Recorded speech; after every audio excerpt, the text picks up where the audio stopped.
Akan kutunjukkan jurus baruku. Teknik gabungan. Ungu-ungu janda.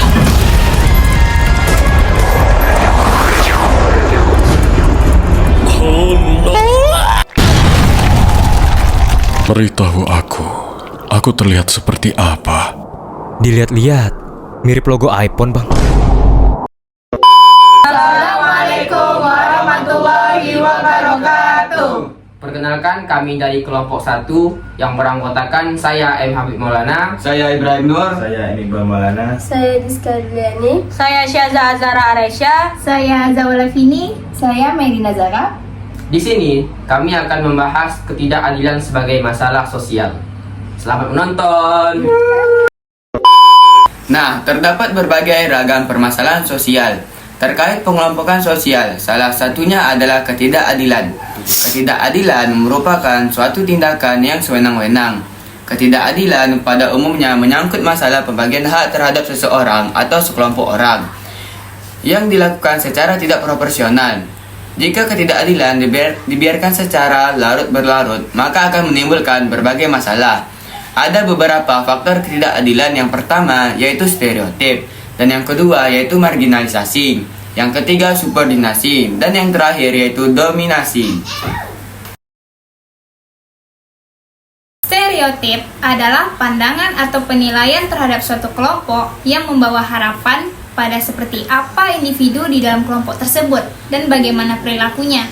Umumnya, stereotip muncul karena kategori sosial di dalam kelompok, seperti usia, gender, dan ras. Orang-orang akan berasumsi bahwa seseorang memiliki karakteristik tertentu hanya karena ia termasuk dalam bagian suatu kelompok.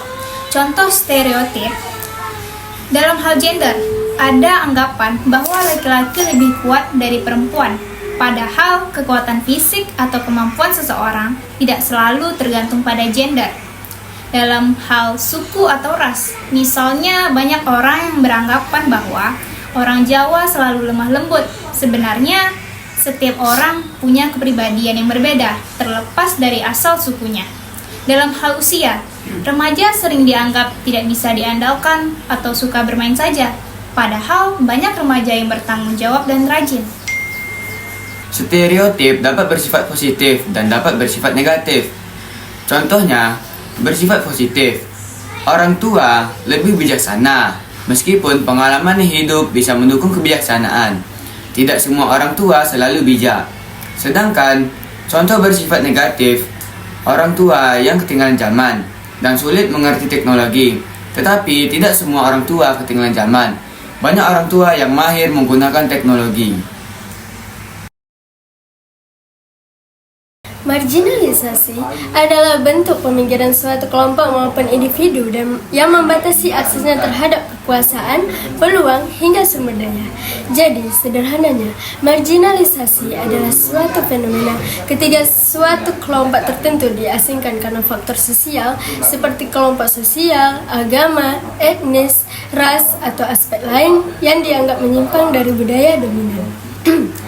Nah, ada berbagai penyebab marginalisasi di Indonesia, yaitu yang pertama, tingginya tingkat kemiskinan dan pengangguran. Contohnya di Indonesia, daerah-daerah tertinggal seperti Papua memiliki tingkat kemiskinan dan pengangguran yang sangat tinggi. Hal ini menyebabkan sebagian masyarakat di Papua tidak memiliki akses pendidikan dan layanan kesehatan yang memadai.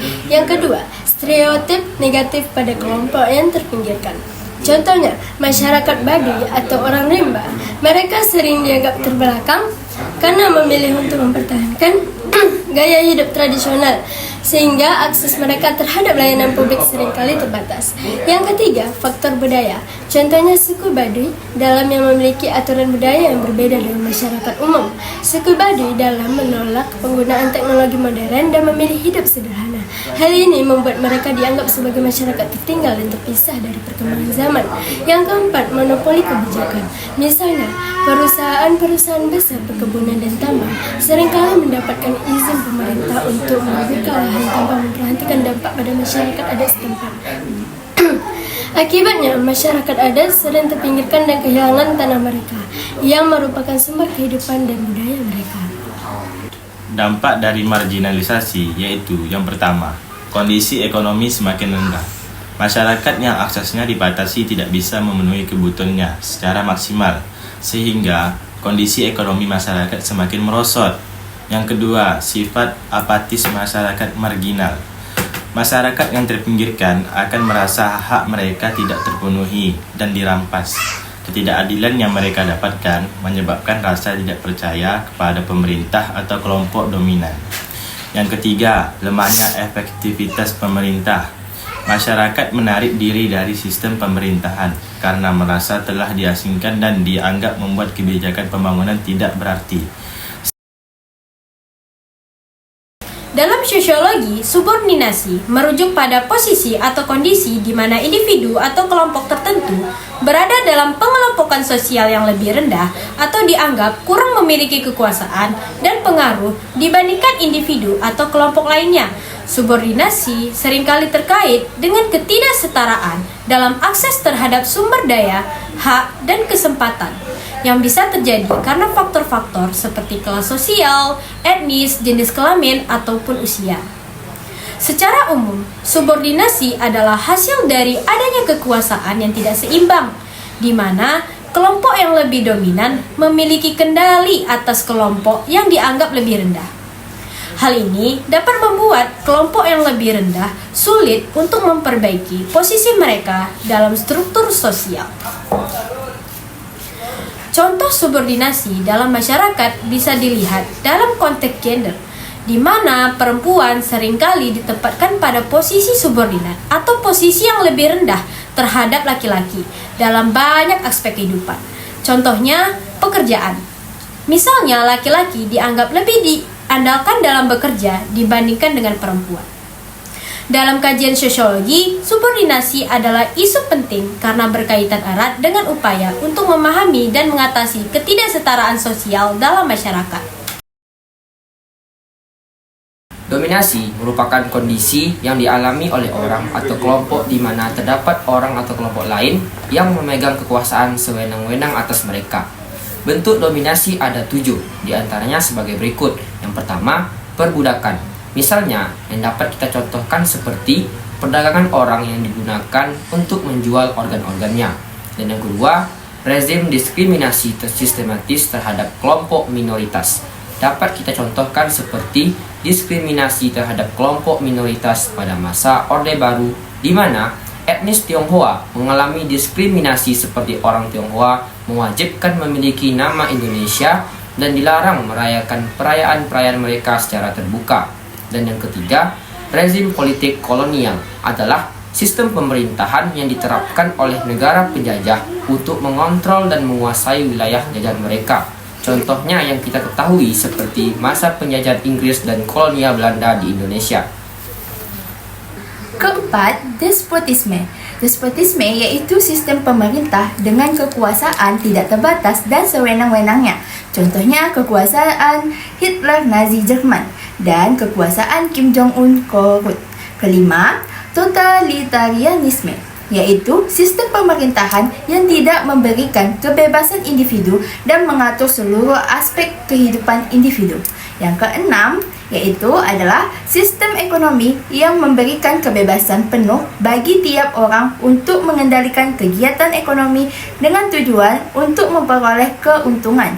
Contohnya, berbagai merek smartphone seperti Samsung, iPhone, dan lain-lain yang bersaing untuk mendapatkan perhatian konsumen dengan menawarkan fitur, harga, dan kualitas yang paling bagus. Ketujuh, yaitu feodalisme, adalah sistem sosial yang memberikan kekuasaan besar kepada bangsawan. Berbagai bentuk dominasi ini menimbulkan kekerasan dan diskriminasi terhadap kelompok yang tidak memiliki keunggulan komparatif dan kompetitif. Komparatif yaitu perbandingan untuk melihat kelebihan dan kekurangan pihak. Sedangkan kompetitif yaitu persaingan untuk mendapatkan keunggulan atas pihak lain. Jadi, kesimpulannya, ketidakadilan sebagai masalah sosial melibatkan perlakuan tidak setara terhadap individu atau kelompok tertentu yang muncul dari adanya stereotip, marginalisasi, subordinasi, dan dominasi. Secara keseluruhan, ketidakadilan ini merusak kesetaraan dan harmoni sosial, menghambat potensi individu serta memperkuat kesenjangan dan diskriminasi dalam masyarakat. Gagal tak punya, jadi terserah kita tetap boleh dekara pangana. Cuma mau aktivis, nggak perlu